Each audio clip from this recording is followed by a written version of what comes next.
Turn on the news. This is the Herd Line News.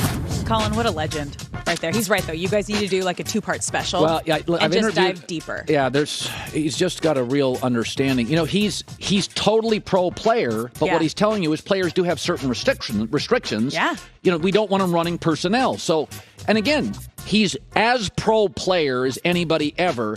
And, you know, his concern is players play, GM's GM, and there's a separation. I've said this in the NFL. Bill Belichick and Pete Carroll had too much power in the draft.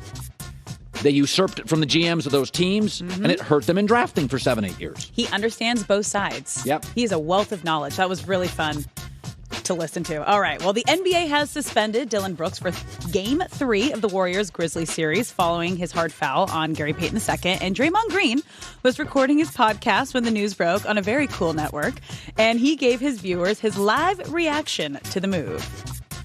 Breaking news, that is interesting. You get my live reaction. Again, what's the debate if he should have been suspended 2 games or blah, blah, blah?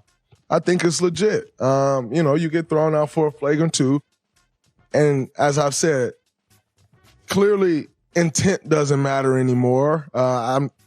Whether he was intentional or not doesn't really matter to me. But the reality is Gary Payton II is out for an extended period of time. It was a nasty fall. Defenseless player. I get it. I respect the accountability from the NBA. Yeah. I mean, it does. The fact that Peyton's out for a while makes it feel like it's very, very just. Yeah, it was the right call. And we heard Steven Jackson on the show yesterday also say, who's an aggressive player, say it was dirty over the line. And you even had a teammate, Brendan Clark, say it was too hard. Yeah. So they made the right call there. Set the example. All right, switching gears. After 22 seasons in the NFL, Tom Brady is still as popular as ever. Brady's officially licensed merchandise was the best-selling of all players for the 2021 season.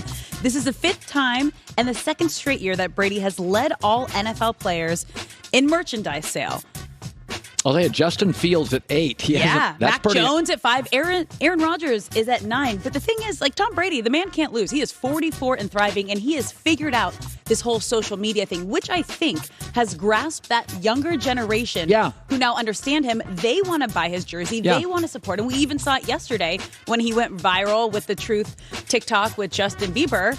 He gets it. Yeah, Tom's aged very well, not only in football sense, but in life sense. Business, too. We're seeing it on all fronts. He understands the game. Everything he touches turns to gold, including his 7 Super Bowl rings, which is more than any single franchise. Just simple reminders there. All right, moving on to the Cowboys, who lost some major pieces from their team this offseason. Stephen Jones noted that the salary cap situation over the last 2 years due to the pandemic made it difficult to re-sign their potential free agents before they hit the open market. And he said they want to do whatever they can to avoid that problem in the future. We ended up having more free agents than, we normally would like to have because of the unknown. But certainly we feel like we're going to get back in the mix of getting some of these players, these young players that we want to keep around here, get ahead of it, get them signed so you don't have, that type of free agency risk that we had this year. So they lost 8 big pieces here. Well, I mean, and I will say this, Cedric Wilson is not the headliner. He is a tremendous number 3 receiver in the NFL. He probably views himself as a 2. It's not just Amari, it's Cedric. It's 2 big receivers they lost. You need Michael Gallup to come off that ACL surgery and really hit it early. Otherwise, it's CeeDee Lamb and crossing your fingers. Yeah. The thing is, though, they blame the salary cap and the pandemic, but you have to remember all 32 teams are in this exact same situation and going through the exact same things that you are. And some winning teams figured it out. I don't know. The Rams, Super Bowl champions, seem to have money coming out of everywhere. Yeah. Alex with the news. Well, that's the... If for no other reason than selfish reasons. Because if that person leaves you and you don't make it work and they leave and crush it with somebody else, it'll land on you, that you were the problem. You see this in divorces. You see a divorce. The woman leaves the marriage and flourishes in her new life. The husband sinks. It was him. It wasn't her. She's great without it. It was him. So another story comes out today about OBJ and Baker Mayfield. I know. You think I'm going to pick on Baker. So I'm going to try to keep this semi-generic, just so you don't think I'm picking on him. According to ESPN's Jake Trotter, a very good reporter, somebody I follow, a Brown starter was asked about those YouTube videos that were linked when OBJ, just before he left Cleveland, OBJ's dad put out videos of like Baker and OBJ. OBJ's wide open. Baker couldn't get him the ball. And Jake Trotter talked to a Brown starter who anonymously said, I didn't look at those videos. I didn't need to. I saw it every day at practice. So I think I said this on the air. I'm pretty sure I did. I was told that Baker and OBJ were fine initially, but it got very chilly later in the relationship. And again, this has been my criticism on Baker. He makes everything harder than it needs to be. But I really do think, and this is a good lesson for me and other people, if you work with talented people and you're not a perfect personality fit, make it work as best you can. Because when you split, you will be judged when that talented person goes and flourishes elsewhere. You will be judged. And OBJ goes to the Rams, McVay and Stafford, and crushes. And crushes. And every GM in the league saw it. Every receiver in the league saw it. Every Cleveland Brown saw it. It hurt Baker. He can't get work. It really hurt. I mean, Baker's got a couple of things working against him. He's got a combative personality. But you know what? Jay Cutler got a bunch of chances. So did he. I mean, combative personalities. I mean, Aaron Rodgers, he just got the highest contract. He can be combative. Kyler Murray's going to get a good contract. Combative personality, and he's kind of expensive. Not terribly expensive, but $18 million is kind of expensive. Baker's not that expensive, and he's not that combative that you wouldn't give him another chance. I think the OBJ thing hangs over him.